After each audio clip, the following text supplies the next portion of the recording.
why is there a guy with an English accent talking about Mezcal, let alone owning a Mezcal brand, right? So that story begins with me arriving in Mexico City, age 6 months, and spending the first 7 years of my life living in Mexico City.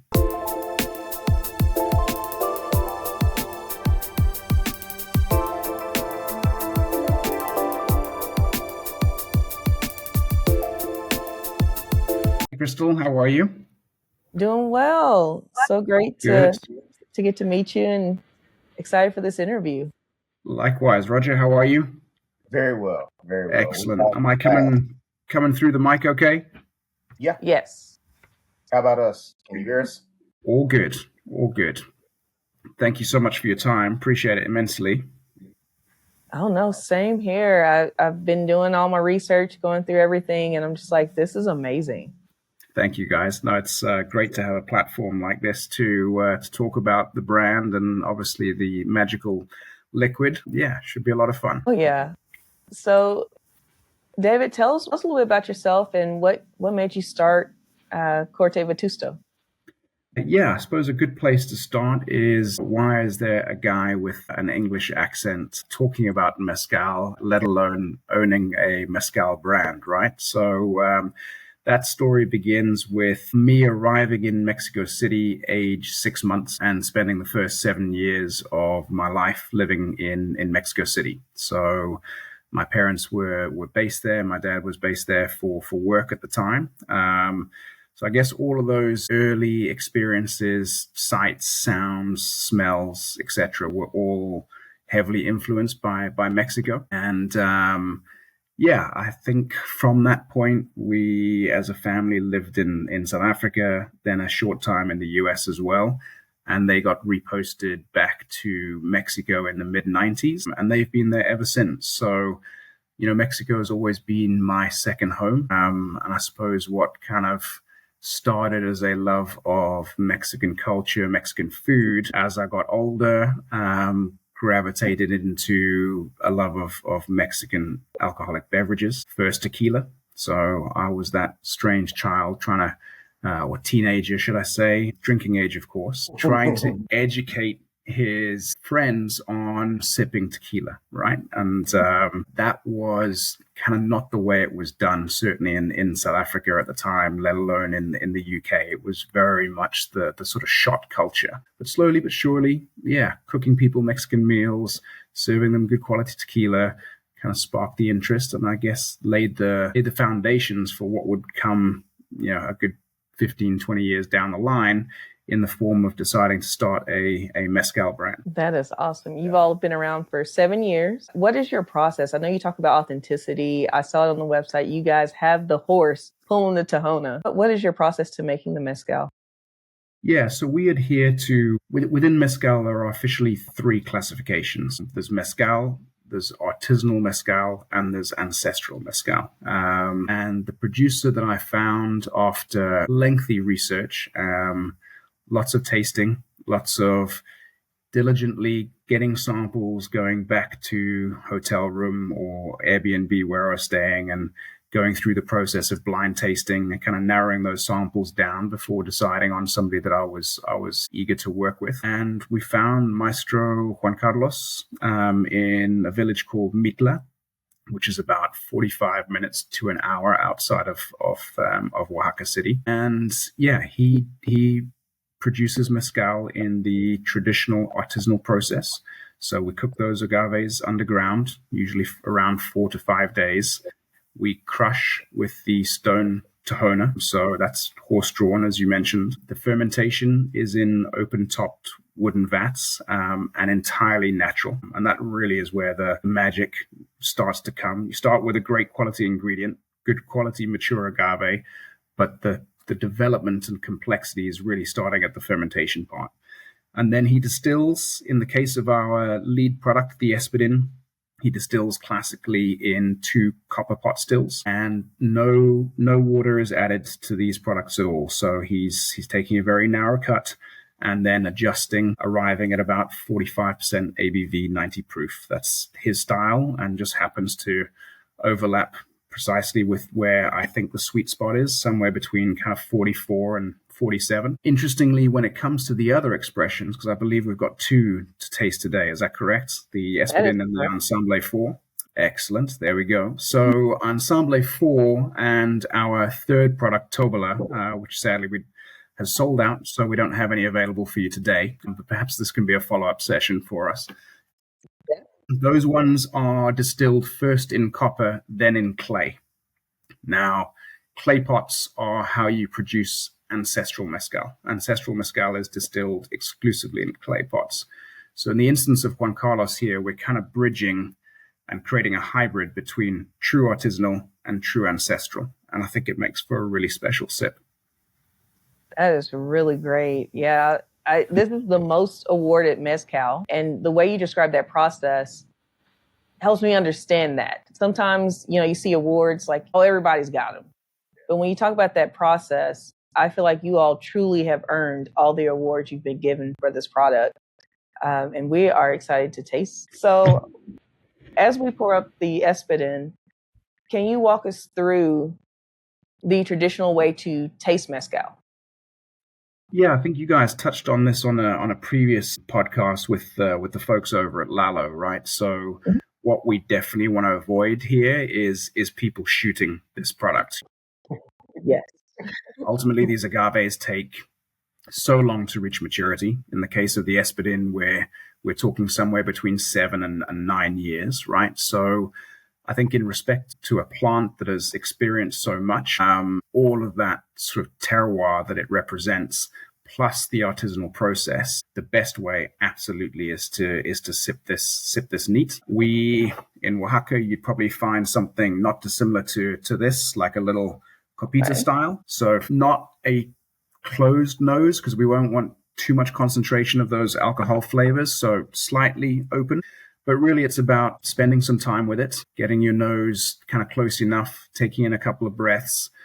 And I'd say it's really on that second sip that we're going to start to feel that open up. And these are relatively high proof products. So that first sip's going to have a little. But yeah, what I was after here with Juan Carlos was finding an Espadin that was as comfortable being sipped neat as it was being used as a premium cocktail ingredient. So I'm going to join you if you don't mind. No, not at all. So I've had 2 sips. Definitely that first sip coats the palate. The second one, I love this mesquite smoke. It brings a little sweetness to it to me. On the nose in the beginning, I got that cooked agave, and then it was just layered with the smoke. And as soon as you sip it, you get the smoke, and then the agave is balancing it out. This is really good. I like it. I got a little mouth water. I think you hit the nail on the head there about the balance. Mezcal, I think, has rather unhelpfully been kind of described as tequila's smoky cousin. And I think that's kind of lazy journalism. There's so much going on here. And yes, I mean, the smoke is present because of the way that we cook those agaves. But I think what we were after here was a product that smoke is truly integrated into the product and not just something that kind of hits you first up in the face. So yeah, for me, it kind of sits at the back, and it's kind of that comforting smoke. It's almost like campfire or fire the day after. It kind of brings back all those awesome memories of the evening before, and just kind of puts a smile back on your face. Yes.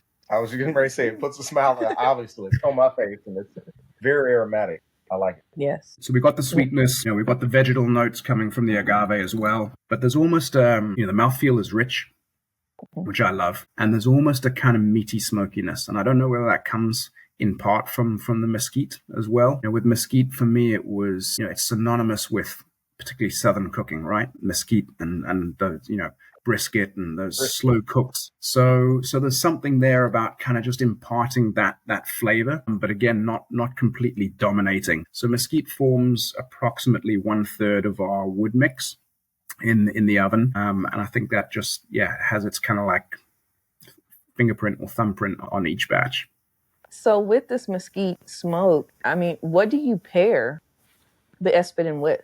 I mean, would it be that brisket? Yeah, I think there's enough there to carry through with a couple of those meats. And obviously, if you're thinking about Mexican in particular, there's some delicious kind of pork tacos and things like that. There's a little bit of that sort of fattiness, and I think this can kind of cut through that a bit. But actually some great pairings, just involves some dark chocolate as well. So yeah, I think a little bit like tasting notes. My personal feeling is not to get too hung up on those. I think we all have personal experiences, right? Your upbringing is going to have been different to mine. What your mom or your grandmother cooked you, the smell that the neighbors had when they were cooking a barbecue. Like, we've all got these reference points, and I think whatever it is that means something to you is the most important thing. If I say it's hickory and you say it's cedar, like, I'm not going to stand here and say, you're wrong. If that's what you get, that's what you get. And I think that's the beauty of it. And I think, again, with pairing, just don't be afraid to try. As I say, provided we're respecting the liquid and the process, that's the most important thing. The rest of it is down to our personal experience. And that was beautifully stated. Because all our palates are different. Let's get into the Ensemble 4. Okay. I'll pour this one up. You'll pour this one up. Okay, awesome. Ensemble 4. So are you familiar with ensembles at all? No. So if we kind of go back to the origins of mezcal, all mezcals were made with agave that were mature and available at that time. So each village, they would have probably one or two producers within the village. And again, whatever Mother Nature was giving us at the time was how we would make that mezcal. So each batch was, in effect, a field blend. This idea of single varietal is a much newer kind of construct within the 500 plus years of documented mezcal production. And as a start point for the brand, I felt it was important to kind of, as a way that we could respect that tradition, but also importantly, it's a way that we can tackle some of the sustainability challenges that arise, particularly with the wild agaves. By not using those same wild agaves in each batch, we're able to carefully select what is available through our agave farmers network that Juan Carlos taps into. And third, and kind of, I suppose, importantly, as for discerning adventurous drinkers, is that each batch is unique, right? So here we have Ensemble 4. That batch happened to all go to the United States. So to our drinkers who are listening to this from outside of the US, maybe get a friend or family member to order you a bottle, or next time you're taking a trip there, go and pick up a bottle. But yeah, these are fantastic, and I think they are underappreciated within the broader mezcal world. And I think that's because a lot of people have used espadin to dominate and then added just like, I don't know, 5 or 10% of an expressive agave and call that an ensemble. So this is in fact equal parts in Ensemble 4. So you have espadin there, you've got tobola, and you've got tepestate. Again, each of those agaves have their own characteristics, right? So I say to people, for a second, imagine you're new to mezcal, then tequila might be Chardonnay, to give it a kind of wine reference. And then mezcal is every other white grape used to make wine. And not only are those, a Semillon or a Riesling is dramatically different to a Chardonnay, we can also make blends. If the flavor spectrum for tequila is here, we blow that wide open with mezcal. And I think it's really evident in ensembles like this. Some of the best wines in the world are blends of grapes. And I think we've got some really fun stuff happening here. But I'd love to hear your thoughts as well. This one I get a little more vegetal, but it's also got some sweet notes. It's different than that mesquite from the espadin. Yeah, I'm getting a little bit more citrus. It's a little sweeter.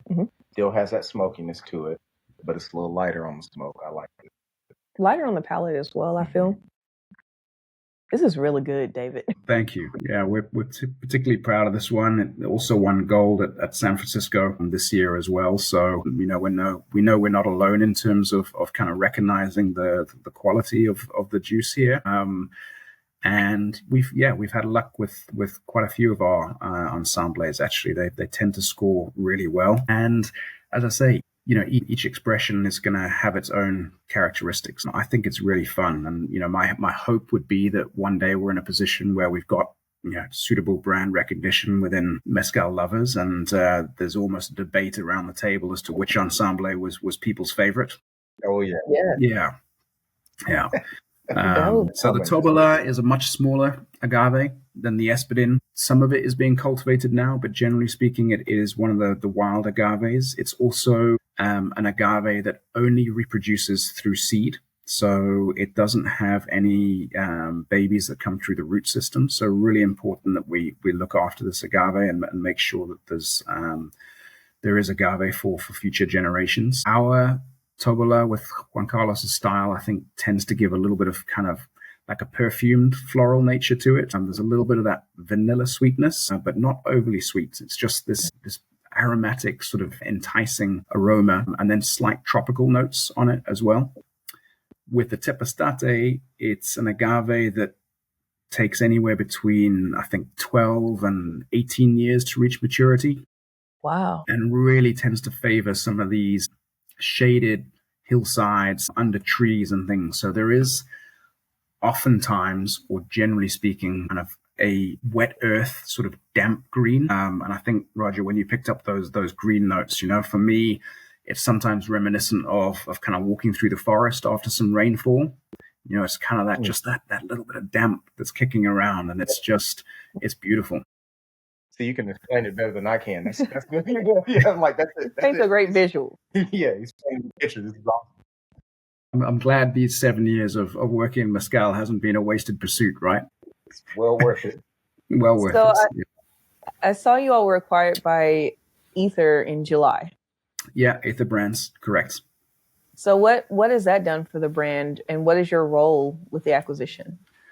Fortunately for me, the role remains very much the same. So kind of, I suppose, leading the sales and marketing and managing the brand on a day-to-day basis. Yeah, I mean, look, the truth of the matter is the pandemic wasn't kind to anyone really. Are a few businesses which were obviously kind of geared up for supplying a lot of the things that were essential in that times. But when hospitality was shuttered, and we were heavily reliant on the on-premise, on the on-trade, our sales channel kind of got cut off. But when you're starting out and you've still got some of those overheads, and you've got a commitment and an obligation to your producer to try and help them keep the lights on and keep money coming in, it was tough, and we didn't quite come out of that in the way that we'd hoped. It obviously went on for longer than any of us ever expected. And also, I think as starting the brand as one person, not only trying to wear all the different hats in terms of the functions that you got to do, sales, marketing, logistics, etc., to cover multiple geographies was also particularly challenging. And I think the US is, obviously kind of the mecca for spirits brands. I mean, it's kind of where all the big numbers are made, right? But it's also where dreams are made and dreams are broken, because it is complex and so huge. So yeah, we were introduced to Matt Torello from Aether Brands, and we got off on a great footing. The best thing, I suppose, a brand founder can hear from someone who wants to put money in is that they don't want to change much. They just want to help take it to the next level. So that really resonated with me, and we've been working together now since the deal was concluded.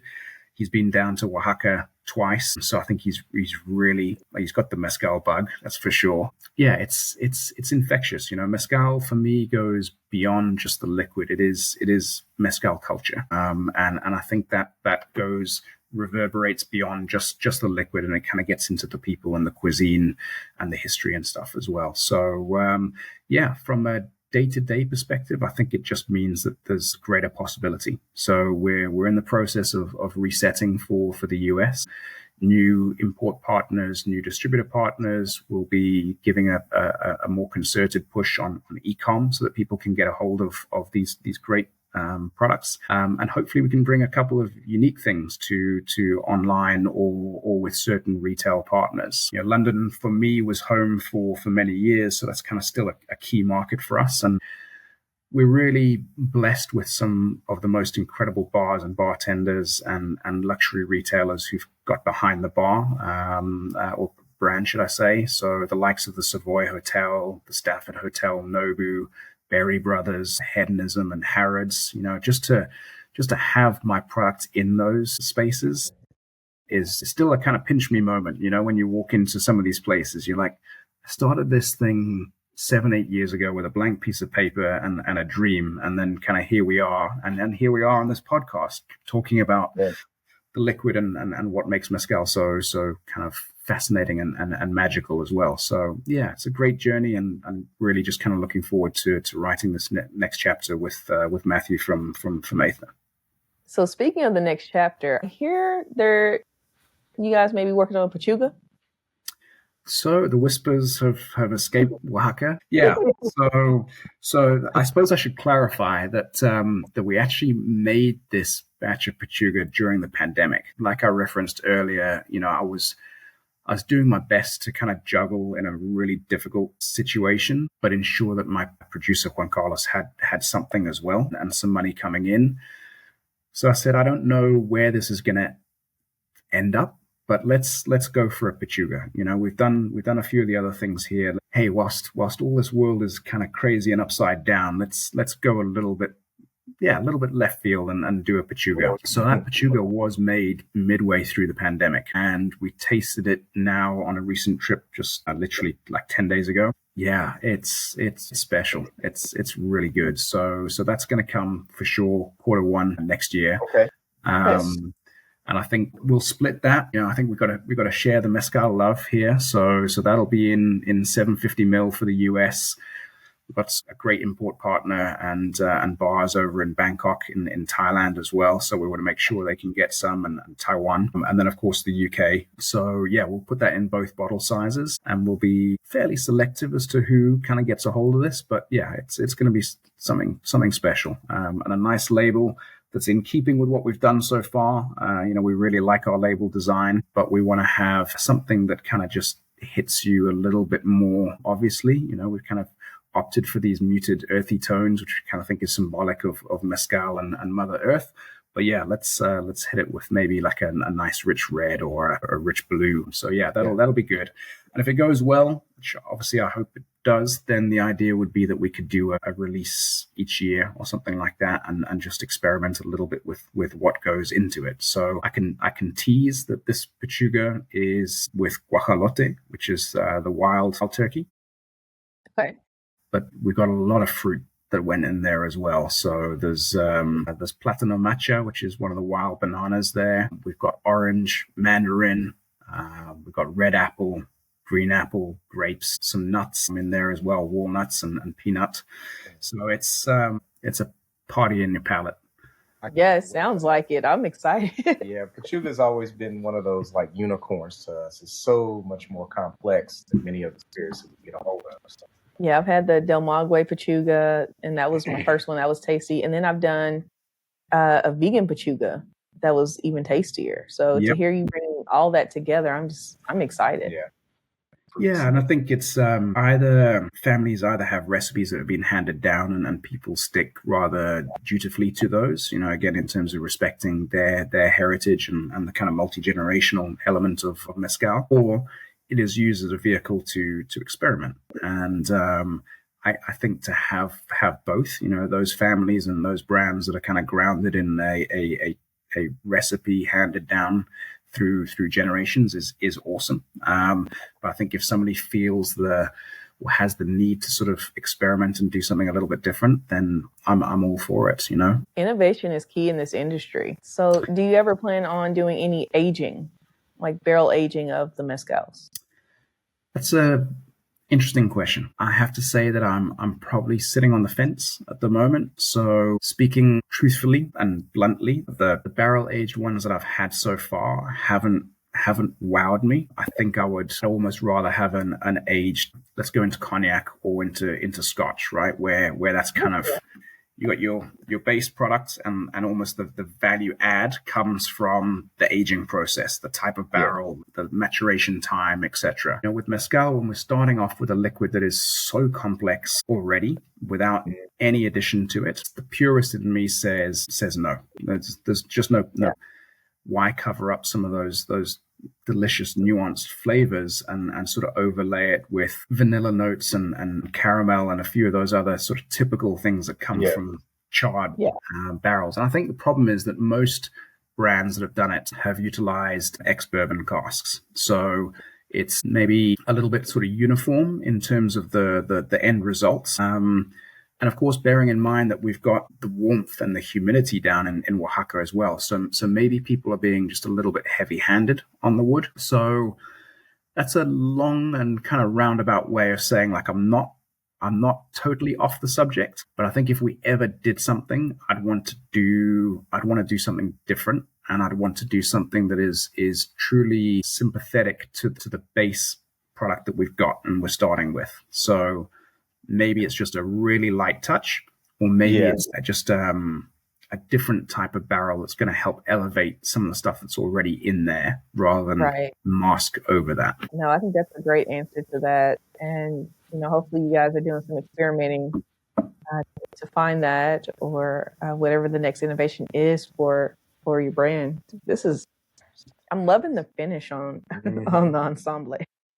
I think that's also a sign of a good mezcal, is that it lingers. Like a good wine or good spirits, there should be an initial part, there should be a mid part, and there should be an end. And what you want is for that to sort of carry and have some sort of length as well. So, I mean, talking about experimentation, I'd say it's probably not experimenting as such, but we did add a second producer to the brand. So we have a couple of ancestral releases. So as I say, that is product that is exclusively distilled in clay pots. And in the case of the producer that we work with there, Maestro Isidro, from a village called Sola de Vega, a really well-known village for clay pot distillation, they actually hand mash the agave as well. So those cooked agaves come out, they're put into what looks like a hollowed out tree trunk laying on the ground, almost like a wooden canoe. And then they strike those cooked agaves with wooden mallets. I mean, it is something to behold. I don't know, like, I'd have to think of Fahrenheit, but they're definitely 85, and these guys are swinging mallets and crushing the agave, which is just mad. But it follows the same process, but is ultimately distilled in these tiny clay pot stills, usually 4 or 5 that kind of run in series. And the expressions are much smaller and tend to be higher. So, I mean, our batches with the artisanal are not they are not large batches by any stretch, but these are nano batches. So we have there are batches that range anywhere from 50 to 100 108, 120 liters. So we've got a few of those that are available in the US, and I think we'd like to do a few more of those again, just to tease people and show what can be achieved at the sort of very, very handcrafted end of mezcal production. So with that, I suppose we would be able to display true artisanal with the Espadin, our unique hybrid with the copper clay, in the case of the ensemble that you're tasting there, and then pure ancestral as well. So anyone that comes into the Corte Vetusto brand has that opportunity to kind of explore those different productions, and also to explore the impact of a different region and a couple of different agaves in there as well. Man, this is nice. So tell me a little bit about your label, because to me it looks like an eye when I look at the label. Yeah. The other one I've heard is an American football. So I suppose, but yes, you are absolutely right. It is an eye. If you look further up at the bottle and at the neck label, you'll see there's a puma over there. So according to Zapotec mythology, so our Maestro Mezcalero, Juan Carlos, is Zapotec individual, so from Zapotec lineage. And the myth is, or the mythology goes, that they are descendants of pumas or jaguars. So we thought that was pretty cool. So the puma features on the neck label there, and then the designers kind of carried the eye through into the main logo. And then if you notice there on the two smaller eyes on the sort of main body of the label, and that actually denotes the distillation method. So in the case of the Espadin, both of those eyes say copper. And then in the case of the Tobola and the Ensemble, it says copper clay. And then in the ancestral one, we've got clay. So just a little visual signal to kind of a nod to the process that we're employing. And yeah, just a way that we could kind of bring some of that, again, that sort of history, that mythology through and kind of give it a visual representation, which is fun. I thought the story behind that was interesting with the lightning. Tell us a little bit about that part of the myth. Yeah, I think that's that's sort of a old tale that sort of extends into the tequila world as well. You know, with the god, in this case, Cosijo, the god of thunder and rain, sending down a bolt of lightning and basically kind of roasting an agave, and from that they had the raw material, the sap, to then kind of go away, and this magical elixir that they have. So yes, so we got a lightning bolt on the neck tag there as well, and we've got some burning agave fields, which is fun. But yeah, I think it was really, the intention there was to try and kind of create a design that's extended beyond Oaxaca, because I think there's so many great mezcals out there in truth, and also some fun designs. But I felt that quite a few of them, certainly initially when we were starting out, were really Oaxacan. And I think that's great, and there's nothing against that. But I thought the real opportunity here for mezcal is not us as brands taking share from each other. It's a very disparate category at the moment. Lots of players, but actually not a particularly huge size when you compare it to tequila, for example. Mezcal is still only about 2% of tequila sales. And actually, the real benefit isn't pulling drinkers from tequila per se, although that's helpful. They're already kind of dialed into Mexican spirits and Mexican culture, perhaps, and some of the profile, particularly of an Espadin, might be fairly familiar. But I think for me, it's actually attracting drinkers from Scotch whiskey, from premium rums, from cognac, etc. If we start to get those drinkers into this category, I think it becomes really interesting, and also international. So part of that label design was done in order to kind of appeal to drinkers of, if you ever looked at a few of the old labels of Lagavulin or Lafroig and those types of things. So those are brands that when I was studying at university in Scotland, I'd spend my weekends going around to distilleries, Balvenie and Dalwhinnie and things like that as well, looking at bottles. And I just always had a kind of curiosity and an interest. Kind of created a nice mood board to give the designers some kind of inspiration as to what we were going after. No, I love it, because oftentimes we'll say, if you like Scotch, you should try Mezcal. Definitely try Mezcal, because I'm a Scotch drinker myself. I like Bunnahabhain and Lafroig, and of course Macallan and stuff is the easier sipper, but the smokier stuff from the Isle region is right in line with Mezcal. So we try to tell some of our viewers the same. It's like, you should really try it, because many of them don't drink Mezcal. So. Yeah.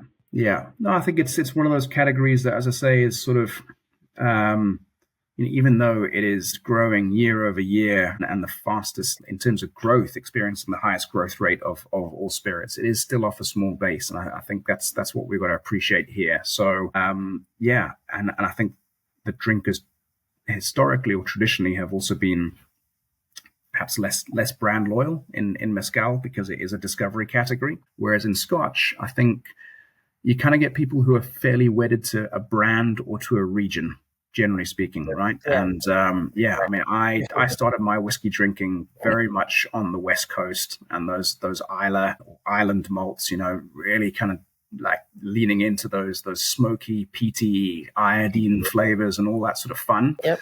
And then I think as I got a little bit older, I started to explore some of the highland, some of the lowland and stuff as well. And I think initially might have struggled to grasp some of the subtleties. I think as you start to drink, it's suddenly a light bulb goes on at some point where you're like, okay, so it doesn't have to like really hit you in the face straight up. It doesn't have to be this amazing assault on your palate. Like there can be more nuanced ways to appreciate these things. And I think then from that point, it was a really easy transition into Mezcal, because there is such breadth of flavor here, whereas you can get some of those that very obviously smoky. You get ones which are virtually smokeless and just simply about kind of vegetal, slightly sweet, caramelized, almost creme brulee from some of the roasted agave. So yeah, it's I mean, I'd caution people kind of jokingly, of course, in getting into mezcal. I think for me, it's a little bit like Alice in Wonderland. You're gonna go down that rabbit hole, and yeah, boy, you're not gonna come up for a while. It's once it's got you, it's got you. You're gonna be hooked. We're starting to go down that rabbit hole. Definitely, I love tequila, so that's where I started. And so it's like after you try so many, you're like, okay, what's next? I want more of this, but different. Mm-hmm. And so that's where I've started going down that rabbit hole of mezcals to see, what are the differences, tasting the different types of agave within these spirits, because tequila is made with 100% Blue Weber agave. Yeah, correct. And obviously from a particular region, right? I mean, there's 5 states officially within the DO for tequila. There are now 9 states that are recognized by the regulatory body for mezcal. So Mexico is a huge country, and it's also incredibly diverse in terms of its topography, the climates, etc. And you see that kind of born through in the way that people dress, their customs, the food and stuff as well. And certain agaves thrive in certain regions. Now, Oaxaca has the highest concentration of agave diversity, which is great. So we can tap into loads of those. And even within Oaxaca, I mean, just the mountains that you have there and stuff. I mean, certain villages that are almost still cut off from each other, but they might only be like 30 miles as the crow flies. But it's just, certain areas are still largely impassable. So it's quite funny is a few of these villages actually have their own names for certain agaves. So that's what can kind of make it quite a curious category to get into, because scientifically the plant might be the same, but in different villages they know them as different things.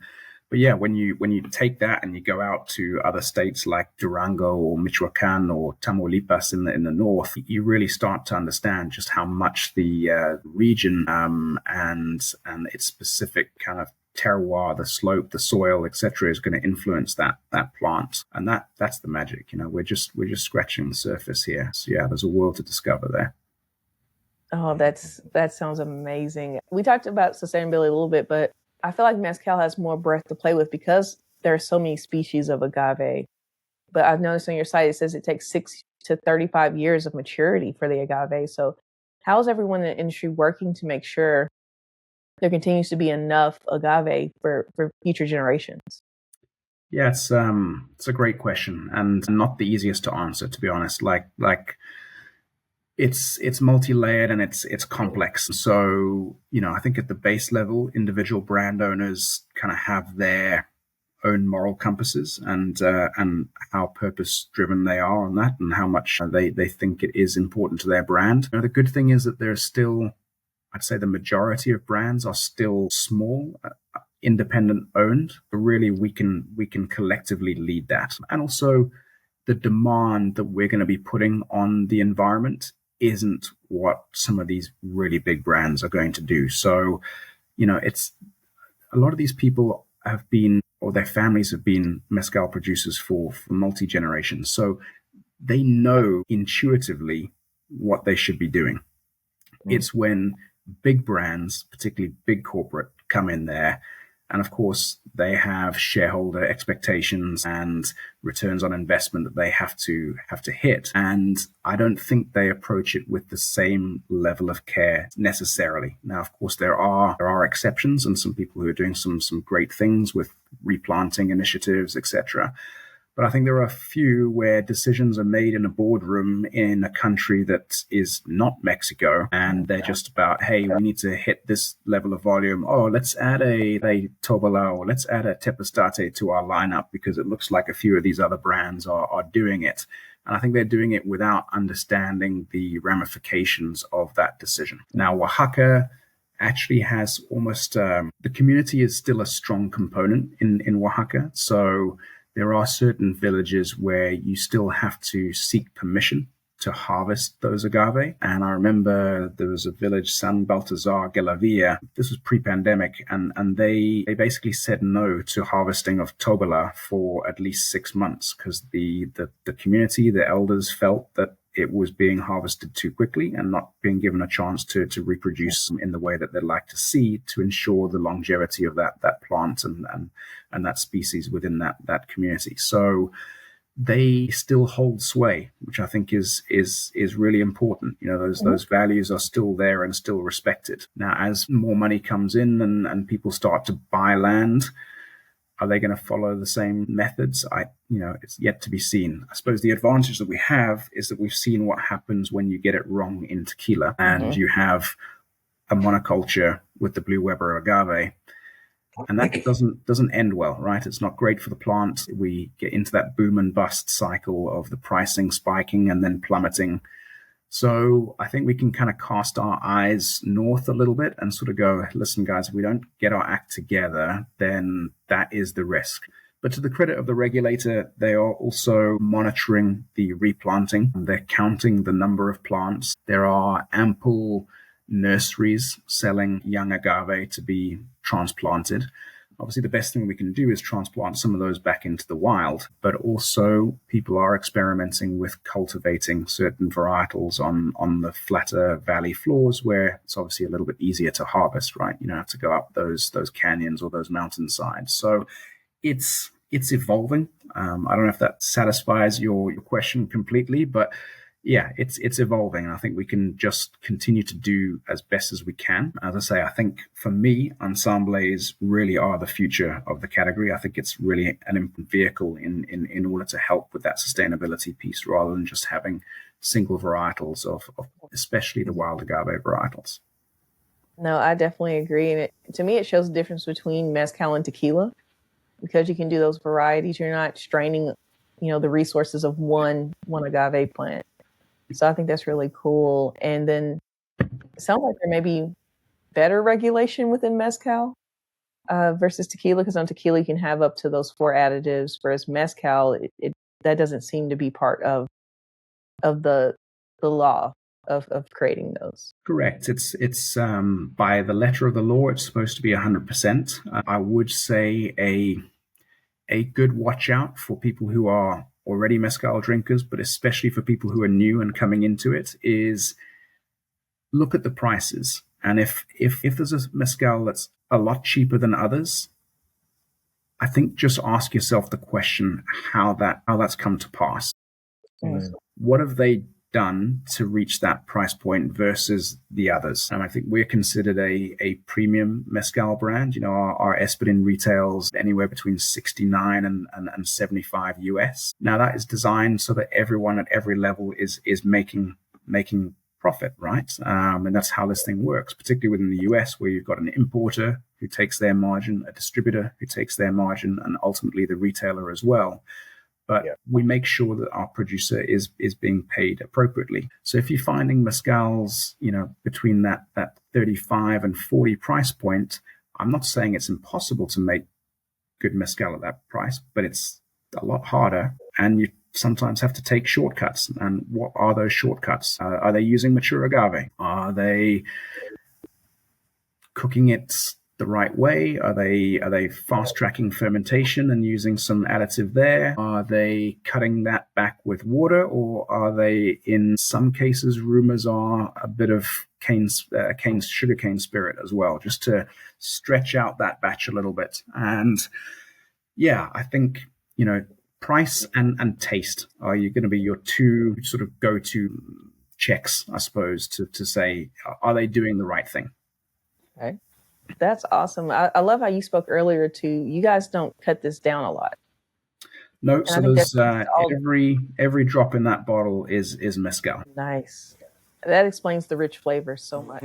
Yeah, I mean, back to what we said a little bit earlier, sort of partway through the podcast, was that richness and the fullness on the palate, and also the finish, right? So it's not tailing off or dropping off, and I think that's, again, just because every drop in there is mezcal, and we don't have H2O molecules kind of getting in the way and muscling their way in and thinning the whole product out. Yeah, it has that richness, and it's done deliberately that way.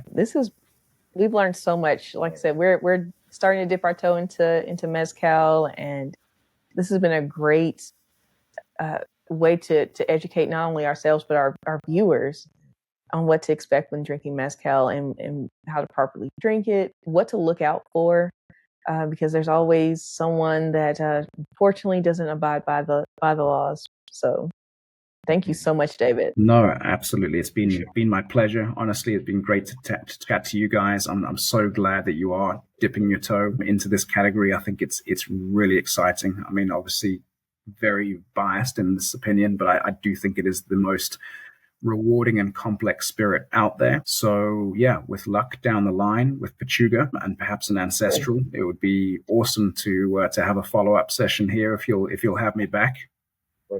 Oh yeah. Yeah, definitely. Always welcome. And we're going to work on getting some glasses like yours. We have. Oh yeah, we like your glass. Yeah. That is nice. That is really awesome, guys. Well, listen, best of luck. Thank you. Keep up the great work. I've really enjoyed listening into a couple of sessions. So yeah, you've got me hooked as a listener. So I'll be tuning in to see who you're chatting to next. But yeah, really appreciate your time and thank you for the platform in which to share our story and our values. All right, well, thank you. We've had a good time as well. And as we always say, drink to remember, not to forget. Always sip to discover. And cheers. Cheers. Salud. Thanks, guys. So much, David. Bye for now.